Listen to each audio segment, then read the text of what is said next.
It's December, and I'm on my 58th cold of the month. I still haven't heard Wham's Last Christmas.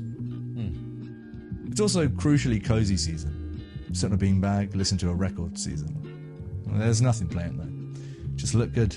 Every year though, I don't know, it's hard to work out exactly how Christmassy I'll end up feeling. Like a few years back, difficult to get in the festive spirit. You couldn't go outside, you couldn't hug your cat. This year, I think I'm sort of halfway there, but there's nothing to get you over that line, quite like a good Christmas film, is there? I have felt a little bit though, like the line that determines what is and isn't a Christmas film is getting a little blurry. Like when I was younger, it was your Home Alones, your Grinches, your Christmas bloody carols, those staples that are there to signify the big man's nearly here. A big man being me at 7 PM on Christmas Day. Am I right? But now I'm older, I'm just sort of here for the vibes, man. Don't ever let me say that on camera again, but it's true. And each December I find myself going for films that are just sort of remotely cosy, as opposed to ones that are actually about the big day itself. Like, don't get me wrong, I still love the classics, right? I'm not a total heathen. I just thought I'd big up some of the non-Christmassy films that kind of end up being good Christmas watches. So I thought we'd do this list a little different. I've got a different movie recommendation for each of the quintessential stages of a Christmas dinner. A kind of non-Christmas movie dinner, if you will. Well, not sort of, it's literally the title of the video. Should have been snow. So, to recap, none of these films can actually be Christmas films. They do have to be cosy and therefore festive, however. Oh, and they also have to line up with the relevant course of the dinner that I'm applying them to. Big brain stuff. Also, Christmas hat. Hors d'oeuvres is a word I don't think I've ever actually used in real life. Way too fancy. Very sorry to any French viewers. On Christmas Day, I think, before the main meal, you need some kind of sustenance, right? You can't just be walking up to that thing empty stomach. It's not going to go well. But likewise, you also can't rock up to that thing full. That's also not going to go too well. So there's a very careful balancing act, I think, in which we want to just sort of pick at bits. In that sense, this film pick, I think, can get away with being the least actually festive or cosy. On a list of films which aren't actually Christmas films at all, I'm very aware. But it can just be anything, really, that feels good, doesn't take up too much time, it can be whacked on and is just a good time all round. It's prepping you for the main event. And so in that sense, I went for a rom-com. A very recent rom-com, actually. You might be thinking, hey, Christmas is a time of old school classics, you know, those are the sort of films which get us feeling cosy, but I think all rom-coms are worthwhile. And there's a newer one which is just a great watch every time I put it on. That film is Palm Springs, starring Andy Samberg.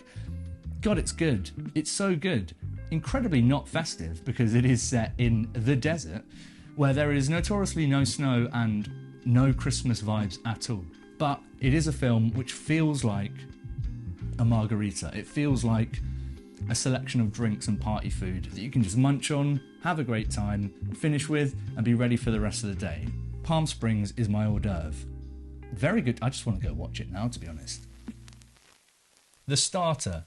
Not to be overlooked on Christmas Day. As much as hors d'oeuvres are there to sustain us in the morning and the main event is coming up to fill us up with all that goodness, the starter needs to springboard you efficiently into the main roast that you're going to go for. I don't actually know what the exact traditional, unanimously approved Christmas starter is, right? When we were younger, we would always have salmon. I don't know if that's just my parents having to shift a big salmon they got from their friends every year, or if that is actually what people go for generally for Christmas dinner starters. The starter in this case needs to be a film that's creeping up into the cozy festive vibe, right? We're not fully there, but we're certainly not on the hors d'oeuvre rom-com vibe of things. We've got to have some coziness coming into the picture.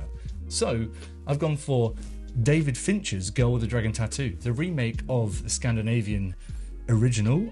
Controversial. I think David Fincher's version is better. Crucially though, has a lot of snow in it. And like all Fincher films, it has that sort of colour palette that I think immediately makes me feel cosy. The subject matter of this one is not a happy one, so if you're after happy vibes on Christmas Day for a Christmas dinner, I've just made a bad pick for you. Lots of murder, but who doesn't love a good mystery on Christmas Day? It's a darker one, but it's a dark mystery nonetheless, and crucially makes me feel warm, even though what I'm watching is horrible and cold. And so we arrive at the main course.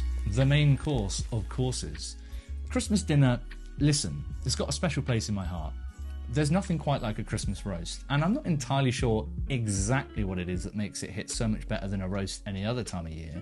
And I'll be the first to say, as a Brit, roasts, we eat them too much, but they're always great. I think it's cranberry sauce and pigs in blankets. Two ingredients we could absolutely just put on a roast plate any other time in the year, but we don't. We hold off until Christmas, and it just hits different every time. You fill up that plate, big old mound, you get way too full up.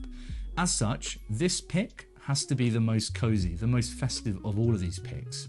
Again, not a Christmas film, but one which just kind of sums up the day, I think. Sums up the holiday spirit, the holiday season overall. And for me, top up of wine, of course, the holiday season is about staying inside, right? It's about getting cozy.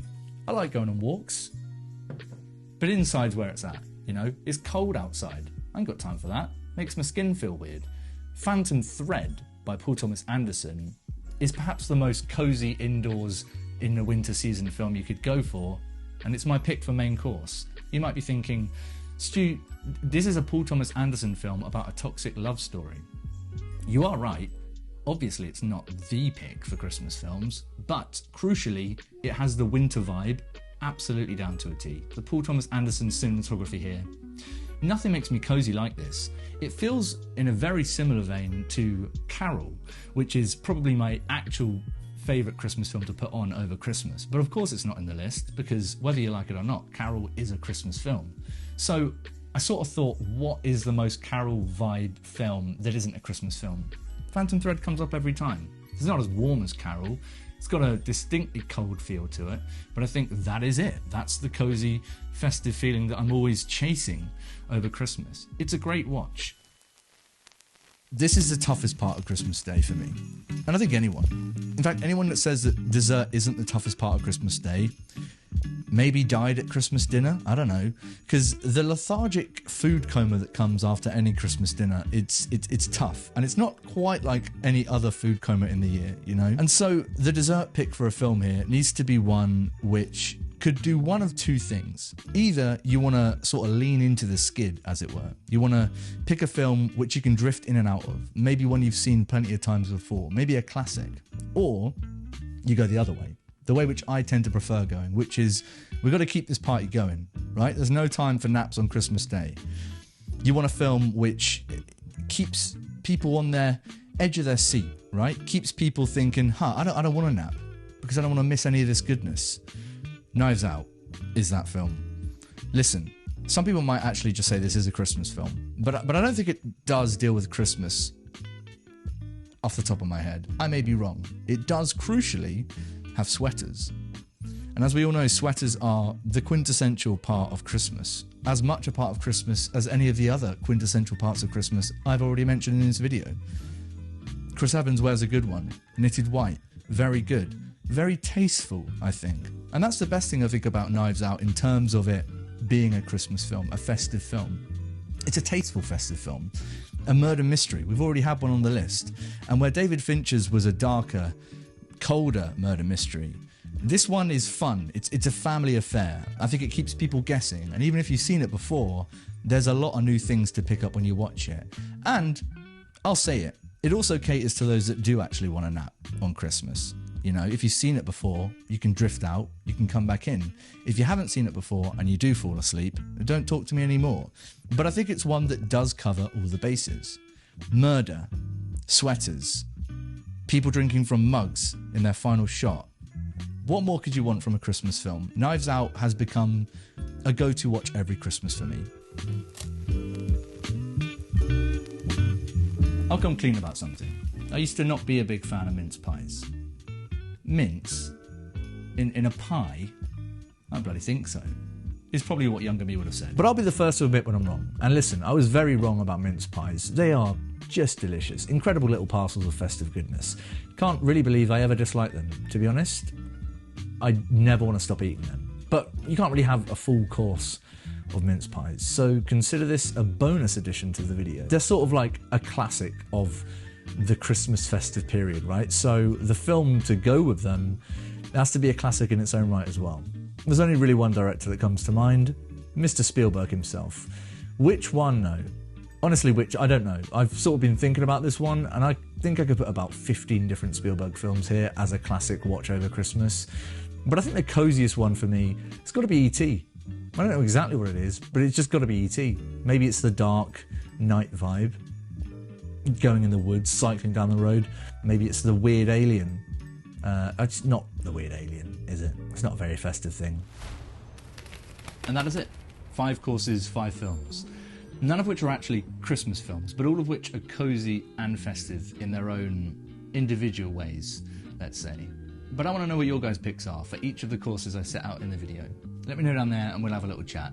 And I think it will work better if you think as outside of the box as you can, because it's easy to put Die Hard. It's easy to put Harry Potter 1 and 2. All of these films which, honestly at this point, I think are just Christmas films. I want to know ones which are absolutely not Christmas films, but that make you feel cosy and festive. So fire away, get thinking, and we'll all have a little festive, non-Christmas movie discussion. So I guess all that's left to do is wish you the merriest of Christmases and a Happy New Year. Let's hope 2024 has a little less genocide in it. That'd be nice.